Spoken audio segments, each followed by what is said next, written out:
de samenwerking met de Korps Politie Aruba willen bevestigen en een nieuwe impuls willen geven. Zowel de politie van Aruba als de mariniers en marinemensen hier op de kazerne die voor de Nederlandse Defensie werken. Allebei zijn wij veiligheidspartners in dienst van Aruba. En ieder vanuit zijn eigen perspectief. Wij vanuit het militaire.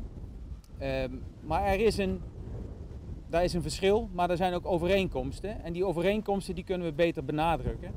En dat is wat we vanaf nu gaan doen.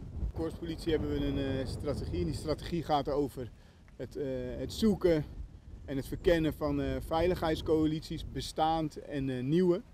Nou, dit is een bestaande veiligheidscoalitie die we nieuw leven in willen blazen. En inderdaad, zoals de commandant zegt, we hebben allebei hetzelfde doel als het gaat om ons land te dienen, Aruba te dienen.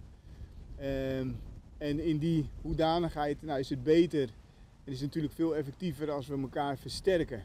En Defensie, de Zeemacht, is een fantastische partner, een geweldige samenwerkingspartner met hele mooie expertise. En ook mooie middelen, equipment, die mogelijk ook kunnen helpen in de bestrijding van criminaliteit en dat soort vragen. Als ik kijk naar de veiligheidsvraagstukken, dan zien we bijvoorbeeld ook vraagstukken rond de zeegrens, de invoer van verboden middelen, dan wel andere criminaliteitsvormen. En wat ik al zei, zij hebben hele mooie expertise om juist specifiek op die terreinen om daarop te acteren. En zo zouden we dus bijvoorbeeld, maar dat zijn we nogmaals aan het verkennen en dat doen we ook altijd, wil ik benadrukken, in overleg met het gezag en met elkaar, hoe we daar zouden kunnen samenwerken. Bijvoorbeeld aan de zeegrens, maar het zit hem ook in opleiden en trainen. Wij hebben ergens eenzelfde taak. Zij hebben hele fantastische kundige mensen ook in dienst. Die ook misschien met ons kunnen kijken, kunnen samenwerken, kunnen trainen.